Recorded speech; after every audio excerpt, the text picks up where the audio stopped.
I'm Don LovinGood. 37 years old.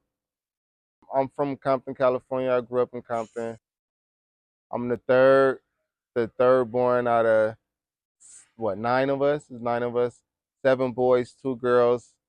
Life is good. Before my accident, I was somewhat of an athlete. I enjoy playing basketball, and I ran track for my middle school and high school. And then also I was in nursing school. I was actually it's called psychiatric technician. I was in the going through that program to become a psych tech. It's basically like a mental health nurse. They deal with patients who have different mental disabilities and stuff like that. I was doing that. My accident happened while I was in school. Actually, I was my last semester. It occurred during the third semester of nursing school. I was hospitalized for about uh, 2 years. I was in a coma for about 6 months. After I came out the coma, I went into a substitute rehab where they showed me different things, different ways that I can do to eat, feed myself, help clothe myself. Of course, due to my situation, I require a lot of assistance from others. But in that rehab, they did teach me a lot of things that I can do independently, which I'm grateful for. So how is, daily everyday tasks such as eating, sleeping, showering for you now that you're Oh paraplegic? man, so I have to be honest. Uh, I haven't had to shower in about 3 years, and that's because I don't have a shower chair that enables me to transfer to the shower safely. So how I clean myself, I do bed baths. I have my wife or my son. They'll you know clean me up while I'm in the bed. That's what I've been doing. But I like to have a shower. Hell yeah. Do I need a shower? Hell yeah. But it's all good. That's how I clean myself. I can brush my teeth independently, somewhat. I can feed myself independently somewhat. Um, let's see. What else? Can you explain what the hole in your neck is for? Okay, so while this hole in my neck, while I was in the rehab, I wasn't able to breathe on my own. So they had to place a trach in my throat to help breathe for me. So for about, I want to say, a year, I had a trach in my throat. That's why you see this hole here, and I had required oxygen, at least like 2 liters of oxygen continuously on a daily for about 2 years. Luckily for me, I gained enough strength to be able to breathe on my own, so they was able to take the trach out. So but this is the result from it. I couldn't actually receive solid food. So what they had to do was I was on a liquid diet. I was on a liquid diet for about 6 months.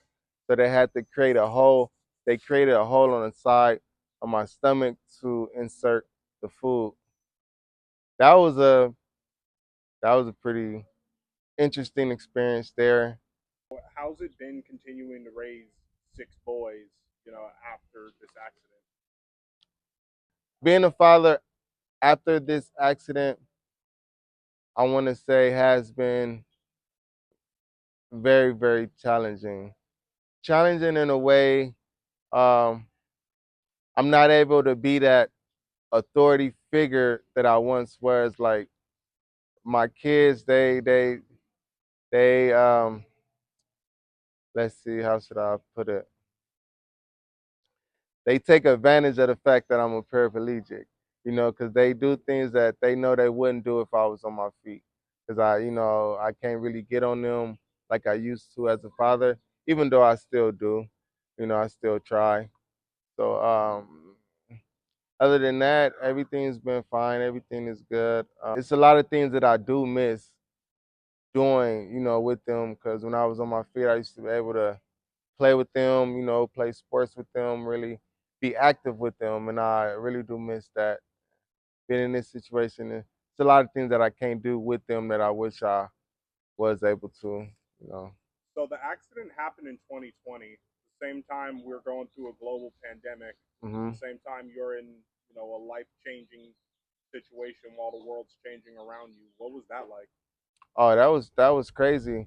That was crazy because the whole time COVID hit, I was in the hospital stuck, and at that time, no patients could get visitors from their family members. So basically, during that time, I was on my own for the whole year or two. I couldn't get visits from moms. My wife couldn't go visit. Kids can come visit. It was very, very hard. And, it was a lot of people passing away due to the COVID. And, I was very afraid that I could possibly, you know, get it. So that was a rough time right there. I kind of felt alone and abandoned by my friends and loved ones because of the fact that I couldn't get any visitors due to the COVID, pandemic. That was rough. What's kept your faith and your spirits going since the accident? What kept my faith and spirit going is my family, my wife, my kids. They keeps my motivation. They keeps me motivated. They keeps my spirit up. Every day that I wake up and see them, I'm grateful to even have them because without them, I don't even think I'll have the motivation to continue to walk or continue to live or continue to anything. I'll be stuck in the depression that I was in when I first realized that I was a paraplegic, you know. So my family is my greatest motivation to continue to keep moving forward. What's one thing you want people to know about the life of a paraplegic? One thing I want people to know is that despite your disability, we are all human beings and we're all normal, and I wish that everybody would treat us as such. Because it's like, I notice being a paraplegic, a lot of people are standoffish, because they see us all in a chair. They think maybe we all have intellectual disabilities, which is not true. I just wish everybody would just treat us like, normal people, as if we was walking. Don't look at the chair or the disability, look at the actual person.